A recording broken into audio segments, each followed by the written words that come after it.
Hey everyone, so if you were watching this is part two to our breakdown of what happened on our holiday. I have now had a costume change, as you would have known from part one, that I went swimming today. So we just got back from Spain and today was our second swimming lesson with water babies and we had so much fun, but that will be another video to talk about everything that we've learned and our experience with water babies. So I'm hoping to do a lot more of these videos. So if you do like it, please leave a comment so I know to carry on.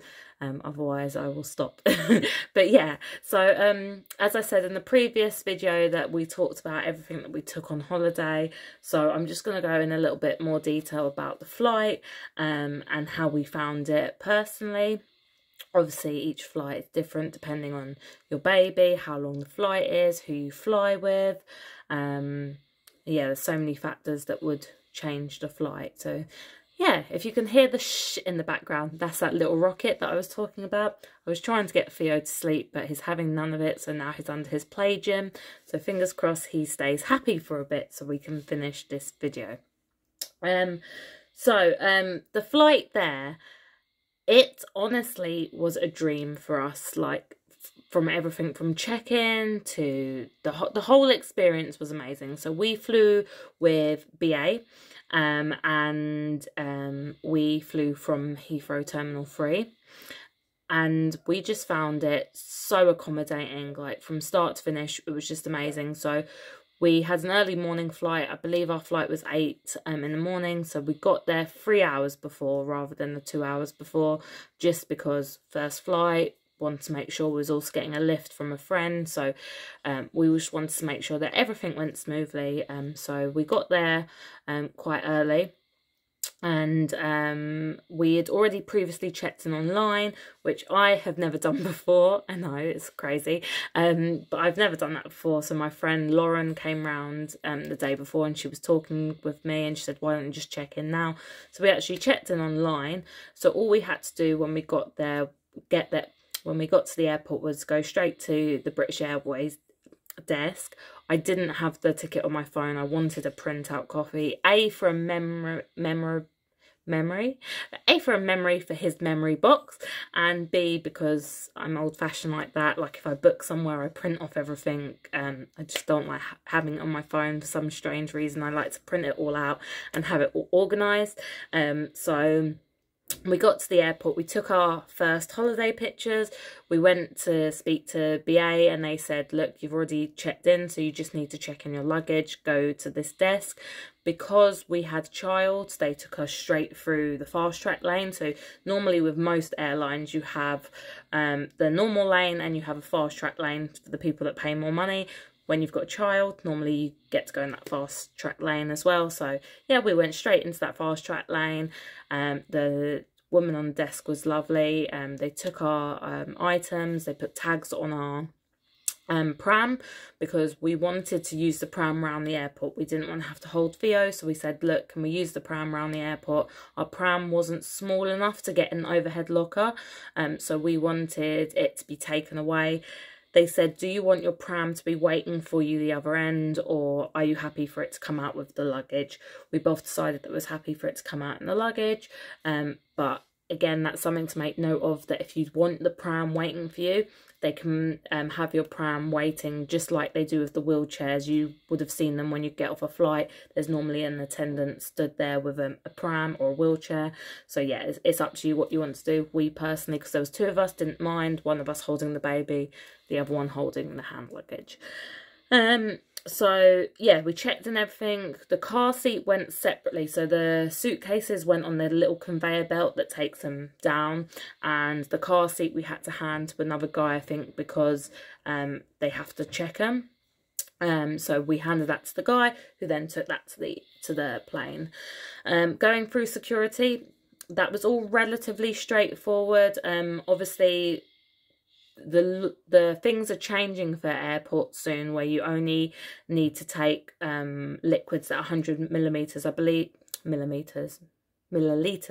I believe that this month or in the foreseeable future that's being scrapped, but for the purpose of this video, we still had to separate our liquids. Obviously with formula, it's 200 instead of the 100. So that went in a tray on its own, so they could scan that and test that, however they do. The buggy went in a tray. And all of our stuff obviously went in another tray to go through check-in. You have to walk through with the baby. That was all okay. We did wait a while for the pram, which I started getting a bit nervous for because I couldn't see it. Because where it's so busy in Heathrow, I couldn't see it, a pram. I was like, what are we going to do without the pram? We don't have the slings on us. Like, I'm a worrier. For anyone that knows me, I get stressed easily, very easily. Rich is laughing in the background. So for me, I was a bit panicky. So I stopped somebody and said, look, what's going on with our pram?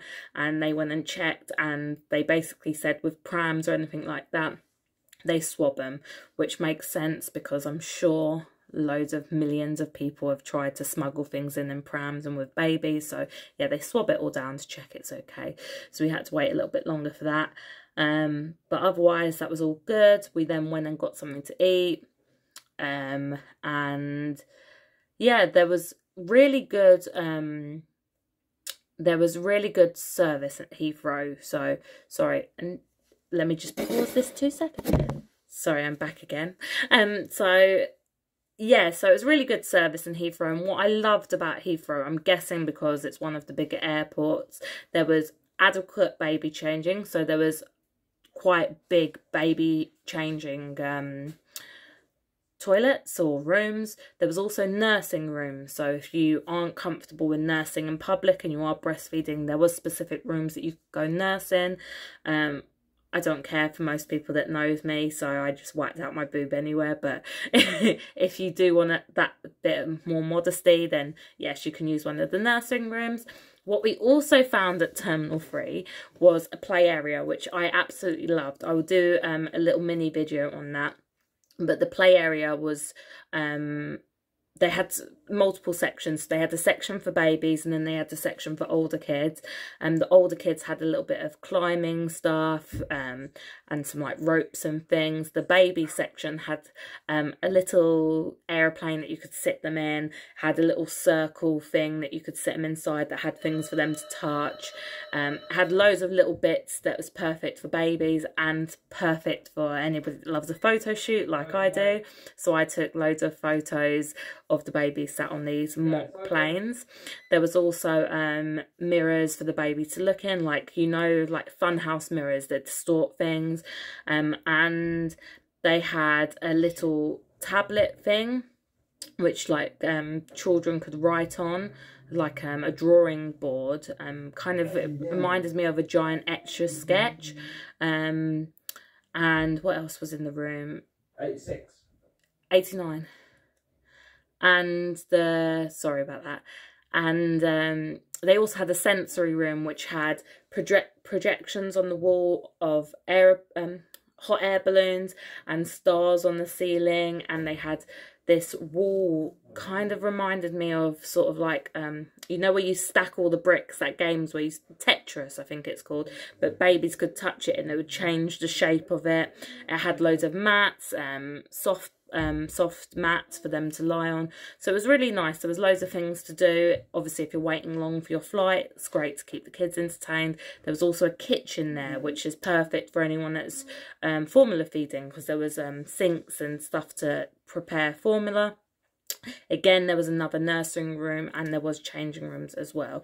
That was located on the second floor. You had to sort of go around to find it. It wasn't obvious that it was there unless you knew about it previously. I just so happened to spot a sign for it. So yeah, we spent most of our time there. Then we went off and went to the flight, and we was a bit late. Like, they'd already called all the kids and families, but we got there. We got on the flight okay. The air hostess was amazing on that flight, particular flight. They gave me the extra seatbelt, so obviously Theo had to sit on my lap. The seatbelt goes over my seatbelt and then we strap him in. And they also gave me a pillow, which was amazing, because anybody that breastfeeds will know it's quite hard sometimes to hold your baby, especially where Theo's quite big. So they gave me a pillow which I was able to use on my lap to hold him up comfortably, so it wasn't uncomfortable for me. So both on takeoff and landing, I offered the boob. On takeoff, I put him on my boob and he pretty much fell asleep before we'd even got in the air. And on landing, I offered it to him, but I think he was just not interested. He ate most of the flight, so he just wasn't interested at all in feeding. But he didn't, honestly, it was a dream flight, and I wish this for every mother or father travelling. Like, he was so good on the plane. We was lots of smiles, lots of fun. As I said in my previous video, I wear a teething necklace, which I don't have to hand, but it's got like loads of beads for him to play with. So I wore that so he could play with that while he fed.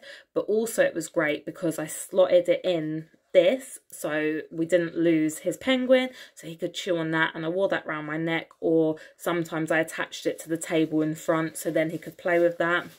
And then on the way back, Rich had this amazing idea to literally thread it all through, this one, and then in the seat in the middle of us, we threaded it all through the seatbelt there, so then it couldn't go anywhere. And he spent most of the flight going there, in that middle seat. We laid him down on the changing mat. He sat up and played with his book, played with his toys.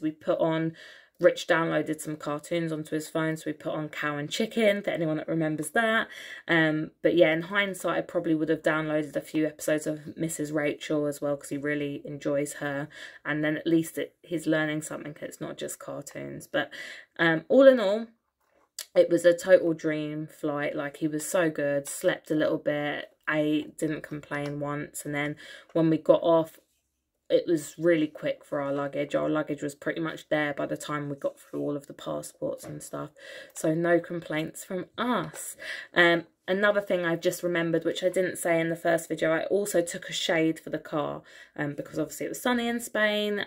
I took one of those stick-on window shades that stops the sun going in his eyes in the back seat. Yeah, and we did put these on the window and spin these a bit, but he didn't play with them too much, but he does like them normally in the bath.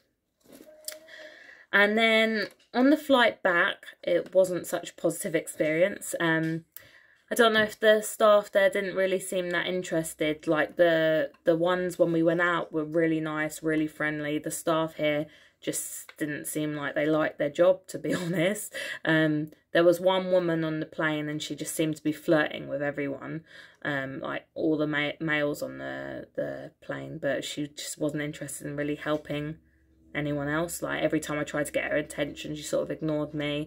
I did ask for a pillow, like, on the way out, and she was like, no, you don't get pillows, like, sort of like quite abruptly, which I thought was quite rude, because I was like trying to explain it was for breastfeeding. But we ended up just rolling up Richard's tracksuits and I used that. We was again lucky to have the middle seat, so he spent most of his time there. As I said before on the first video, we changed him in the middle seat. On the way back, we didn't. We changed him in the bathroom, which was a bit more of a faff, Richard said. But overall, it was okay. But Theo was really quite fussy on the way back. So there was a bit of tears. Not as many as could have been, but there was a bit of fussing, a bit of tears. So we had to rock him.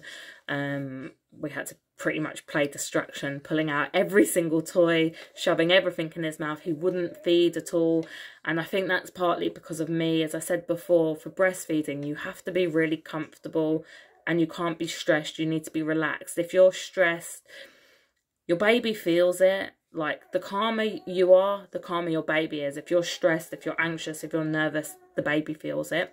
And where I was just really nervous, really stressed, already annoyed at the air hostess, then he was fidgeting, then I was getting really concerned about all the other passengers on the plane, and then I couldn't get comfortable feeding him. I think it all just went through to him as well, so it was a real struggle feeding him on the way back. So we did end up giving him formula, because I always take an emergency bottle of formula everywhere I go, just in case.